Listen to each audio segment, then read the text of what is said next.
नमस्कार। आज हम मंगल ग्रह से जुड़े कुछ अहम सवालों पर बात कर रहे हैं। हाँ, जैसे कि क्या इंसान कभी उस लाल ग्रह पर कदम रख पाएगा? और क्या हम उसे बदल सकते हैं?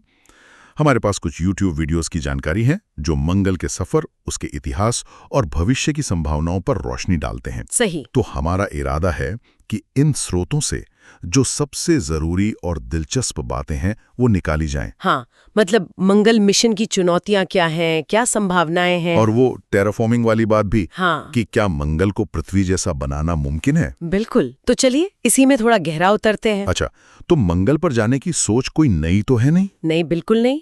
रॉबर्ट जुब्रिन जैसे लोग तो मतलब दशकों से इसकी वकालत कर रहे हैं। हाँ, वो मानते हैं कि मानवता के लिए अगला लॉजिकल कदम यही है। और उनका वो मार्स डायरेक्ट प्लान, वो तो कहता है कि मौजूदा तकनीक से ही और कम खर्च में शायद 1 दशक के अंदर इंसान मंगल पर पहुंच सकता है। हाँ, और उनका सबसे अहम मतलब क्रांतिकारी विचार है ISRU, इन सिटू रिसोर्स यूटिलाइजेशन। मतलब वहीं के संसाधन इस्तेमाल करना। बिल्कुल।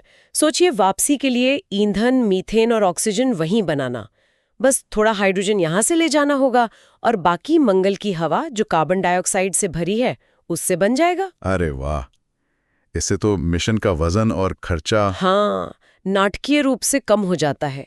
ये वाकई गेम चेंजर है। लेकिन इसमें चुनौतियां भी तो होंगी, जैसे वो विकिरण वगैरह। हाँ, चुनौतियां तो बड़ी हैं। सूरज की ज्वालाएं हैं, कॉस्मिक रेडिएशन है, उनसे बचाव तो करना ही होगा। जुब्रिन ने वैसे सुझाव दिया था कि यान को घुमाकर कृत्रिम गुरुत्वाकर्षण पैदा किया जाए ताकि माइक्रोग्रेविटी का असर कम हो। अच्छा। और फिर वो इतना लंबा सफर अकेले, उसका अंतरिक्ष यात्रियों के दिमाग पर क्या असर पड़ेगा, ये भी एक बड़ा सवाल है। सही बात है। और खर्चे की बात, नासा का जो शुरुआती प्लान था 90 दिन वाला, हाँ, वो तो कुछ $450 बिलियन का था, बहुत ज्यादा। और जुब्रिन का तरीका, जिसे नासा ने बाद में थोड़ा बदलकर डिजाइन रेफरेंस मिशन बनाया, वो करीब $5.5 बिलियन पर आ गया। हाँ, तो ये दिखाता है कि सोच बदलने से कितना फर्क पड़ सकता है। मतलब ये सिर्फ पैसों की बात नहीं है, ये मंगल पर जाने को एक दूर के सपने से 1 दशक में होने वाली चीज बना देता है। और अभी जो परसिवियरेंस रोवर है, उस पर वो मॉक्सी उपकरण। हाँ, मॉक्सी, वो इसी दिशा में एक छोटा पर बहुत महत्वपूर्ण कदम है। वो मंगल की हवा से ऑक्सीजन बना रहा है। अच्छा, ISRU का सबूत। बिल्कुल।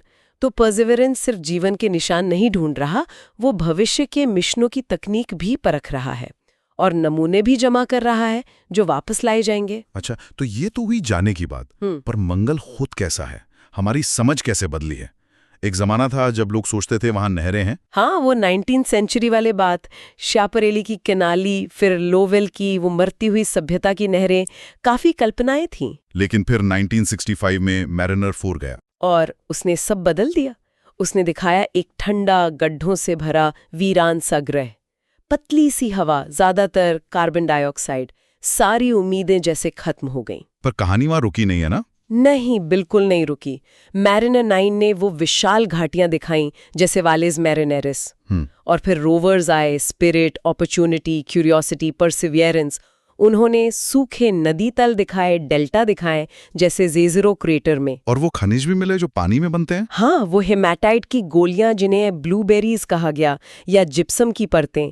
और क्यूरियोसिटी ने तो जेज़रो क्रेटर में जटिल कार्बनिक अणु भी पाए। तो इसका मतलब है कि अरबों साल पहले मंगल वो गर्म और गीला था, शायद पृथ्वी जैसा। हाँ, ऐसा लगता है। सबूत तो इसी तरफ इशारा करते हैं। तो फिर हुआ क्या? सब बदल कैसे गया? सबसे बड़ी वजह मानी जाती है ग्रह के ग्लोबल मैग्नेटिक फील्ड का खत्म हो जाना।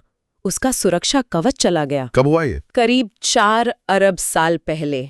शायद मंगल का कोर जल्दी ठंडा हो गया और इस कवच के बिना सूरज की जो तेज हवा है, सोलर विंड, वो धीरे धीरे मंगल के वायुमंडल को उड़ा ले गई। अच्छा। पर एक और चीज भी हो रही थी साथ साथ, केमिकल सिक्वेस्ट्रेशन। वो क्या है? मतलब पानी और कार्बन डाइऑक्साइड चट्टानों से रिएक्शन करके कार्बोनेट खनिज बनाने लगे, तो हवा का कार्बन चट्टानों में कैद होता गया। तो मतलब ऊपर से हवा उड़ गई और नीचे चट्टानों में फंस गई। हाँ, एक तरह से दोहरी मार पड़ी।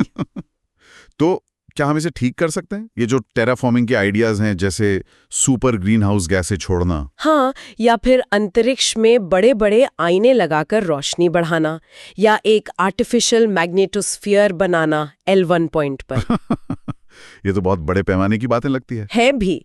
कुछ छोटे स्थानीय उपाय भी सोचे जा रहे हैं, जैसे एरोजेल। एरोजेल? हाँ, उसकी पतली चादरें बिछाना। वो रोशनी तो आने देता है पर गर्मी और यूवी किरणों को रोकता है, तो उसके नीचे पानी तरल रह सकता है, छोटे रहने लायक इलाके बन सकते हैं। दिलचस्प है। और वो बैक्टीरिया वाली बात? हाँ, जेनेटिकली मॉडिफाइड बैक्टीरिया इस्तेमाल करना मिट्टी से जहर निकालने के लिए, जैसे परक्लोरेट्स, और धीरे धीरे ऑक्सीजन बनाने के लिए। लेकिन ये सब तो अभी बहुत दूर की बात लगती है। बिल्कुल। और इसमें कुछ गंभीर नैतिक सवाल भी हैं। क्या हमें हक है किसी दूसरे ग्रह को बदलने का? खासकर अगर वहां पहले से कोई जीवन हो, चाहे माइक्रोस्कोपिक ही क्यों ना हो। सही बात है। किसी अनजान जीवन को खत्म कर देना तो बहुत बड़ी वैज्ञानिक और नैतिक भूल होगी। तो फिर इन सारी बातों का निचोड़ क्या निकलता है? देखिए, निचोड़ ये है कि इंसान का मंगल पर जाना तकनीकी रूप से मुमकिन लगता है, खासकर ज़ुब्रिन जैसे नए तरीकों से, पर यह जोखिम भरा और महंगा तो रहेगा ही। मंगल का अतीत काफी पेचीदा है। वो शायद कभी जीवन के लायक था और हमें इसके सबूत भी मिल रहे हैं। और टेराफॉर्मिंग? टेराफॉर्मिंग की सोच रोमांचक जरूर है, पर हमारी आज की क्षमता से बहुत परे है और गहरे नैतिक सवाल भी खड़े करती है। सही। शायद मंगल को समझना हमें अपनी पृथ्वी के नाजुक संतुलन को, उसे बेहतर समझने और उसकी कद्र करने में मदद करता है। और हाँ, एक आखिरी विचार सबके सोचने के लिए छोड़ जाते हैं। इससे पहले कि हम मंगल को बदलने के इतने बड़े सपने देखें, क्या हमें ये पक्का नहीं कर लेना चाहिए कि हम अपनी पृथ्वी के अच्छे रखवाले बन गए?